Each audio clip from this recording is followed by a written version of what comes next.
Olá, internautas do portal Clique Política, um forte abraço a todos, obrigado pelo carinho da audiência no nosso canal no YouTube. Pedir para que vocês possam curtir, comentar, compartilhar os nossos vídeos, ativar o sininho das notificações, se inscreve no canal, ativa o sininho das notificações, para que a cada vídeo você receba em primeira e absoluta mão. Se você puder compartilhar esse vídeo nos grupos de WhatsApp, no Facebook, no Instagram, no Twitter, em todas as plataformas digitais, a gente agradece, tá bom? E me segue aí no Instagram, tá o link abaixo aí, quem puder seguir a gente, para ficar muito bem informado e a gente formar uma rede progressista forte, eu agradeço aos senhores.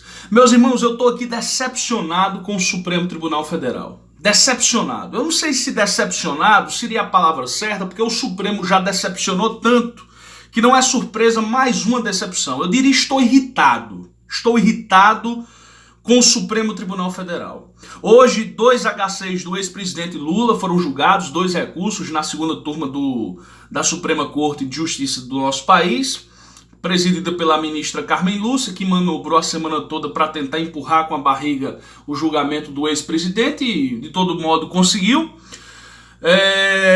Aconteceu o seguinte, era primeiro um HC sobre a decisão do ministro do Superior Tribunal de Justiça, Félix Fischer, que havia decidido monocraticamente rejeitar todos os recursos do ex-presidente Lula na terceira instância sobre o triplex do Guarujá. E o segundo era sobre a suspeição de Moro. O advogado Cristiano Zanin Martins subiu à tribuna, apresentou os argumentos e, pasmem os senhores, o ministro Edson Fachin não queria nem que Zanin subisse à tribuna para proferir lá sua defesa oral, sua sustentação oral. Foi voto vencido, perdeu por 4-1. E Zanin subiu à tribuna e fez a defesa, né? Aí Fachin votou contra o primeiro HC, Lewandowski votou a favor de Lula, Gilmar votou contra, o decano votou contra, Carmen Lúcia contra, terminou o primeiro HC 4-1, tudo bem, não se esperava muita coisa desse primeiro HC. Depois, nós iríamos assistir o julgamento do parcial lá de Curitiba, do político de Curitiba, que usou a 13ª Vara Criminal, ou a 13ª Vara Federal da Justiça do Paraná, para fazer um partido político, para fazer lá uma coligação política da Lava Jato, que primeiramente era do PSDB e a posteriori virou da extrema-direita.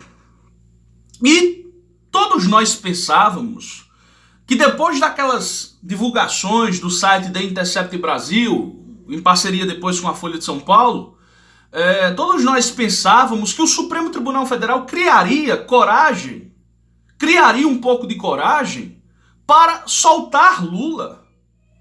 Teria coragem, grandeza para soltar o ex-presidente da República, Luiz Inácio Lula da Silva, diante de todos os crimes expostos pelos jornalistas do Brasil e do mundo. Crimes cometidos pelo ministro da Justiça e Segurança Pública, ex-juiz da Lava Jato, Sérgio Moro, e o seu comandado, o procurador da República, Deltan Dallagnol. Se viu uma organização criminosa, em tese, na Justiça Federal do Paraná, onde juiz e acusação trabalhavam juntos para condenar o réu. E Lula foi uma espécie de troféu deles. E olha em que país nós estamos. Uma pessoa servir de troféu para um juiz e para uma força-tarefa. E depois esse juiz se torna ministro, e depois essa força-tarefa quer fazer uma fundação com 2,5 bilhões, não dá certo, depois essas forças-tarefa quer eleger o Procurador-Geral da República, enfim, querem comandar o país. Aí, Fachin, mais uma vez, mostrou que é populista, que segue a pauta da Globo, que segue a pauta de Moro. Não sei porquê, eu não entendo como alguém muda da água para o vinho, como o ministro Edson Fachin, que anteriormente era uma coisa, agora é outra completamente diferente.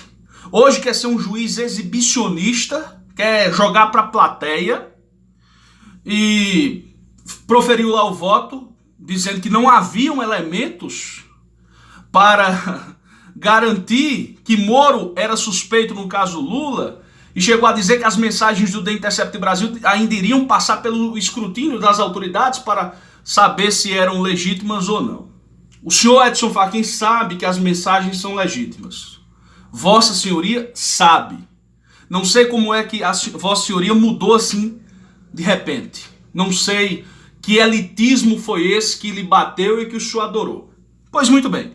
Vota o ministro Ricardo Lewandowski contra Fachin, a favor de Lula, e dizendo que as mensagens do The Intercept Brasil nem precisariam passar pelo escrutínio das autoridades, haja vista que já existiam elementos probatórios suficientes para uma decisão ali, que era no caso a soltura do ex-presidente, porque até o escritório de advocacia foi grampeado.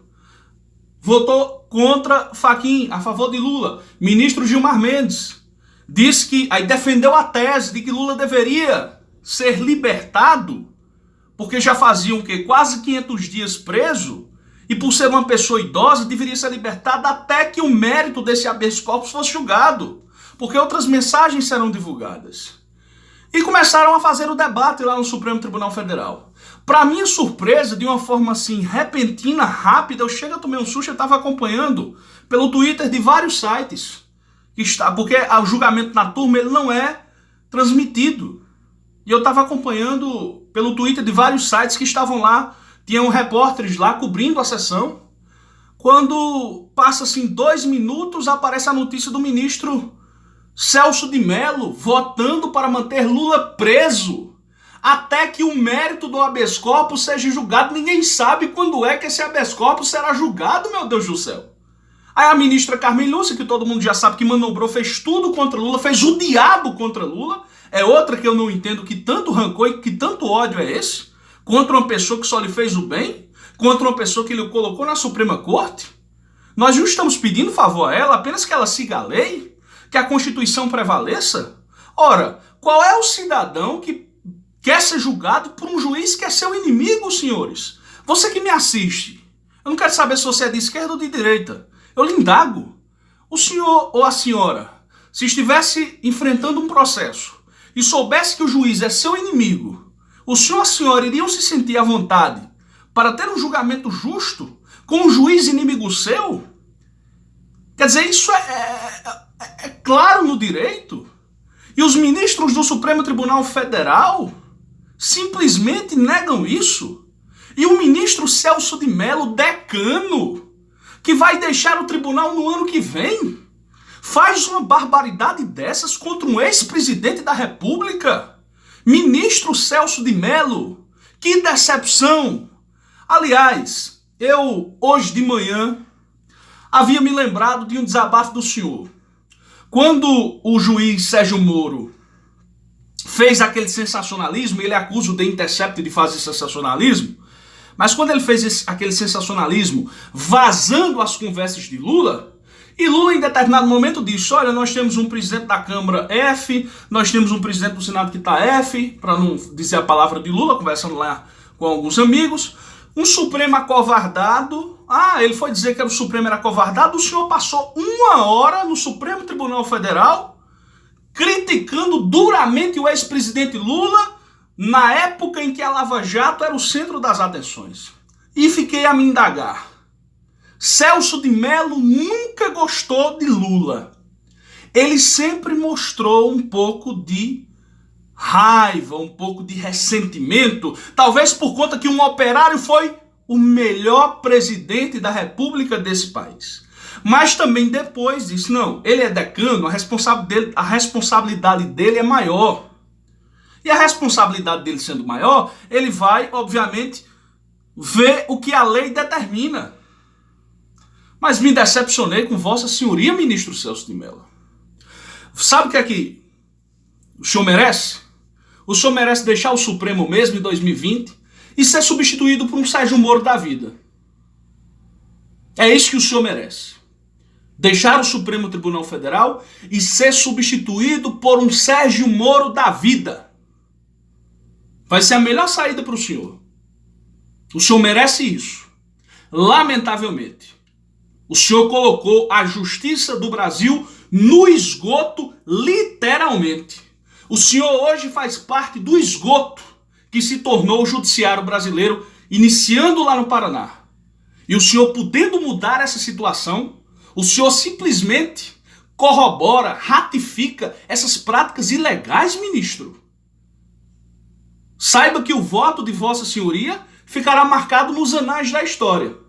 E dizem que esse habeas corpus não tem pauta mais, porque vão aguardar o Tribunal Regional Federal acelerar a condenação de Lula em outro processo fraudulento, que é o do sítio de Atibaia, daquela Gabriela Hart, que copiou e colou a sentença do juiz partidário de Curitiba, Sérgio Moro. Vão copiar e colar, aliás, vão acelerar o processo, que foi uma cópia do outro, para condenar Lula, e vocês julgam o habeas corpus de Lula, mas Lula se mantém-se Lula preso. Que vergonha, que vergonha. É como diz o jornalista Paulo Henrique Amorim, o Brasil não se cansa de passar vergonha por conta dessa perseguição contra o ex-presidente Lula. Agora é o povo na rua, Lula livre, a luta continua, companheiros. Vamos continuar lutando, não desistamos. Saibamos todos nós que tem um inocente preso, refém, lá na Superintendência da Polícia Federal, preso por um político partidário chamado Sérgio Moro. Um forte abraço a todos.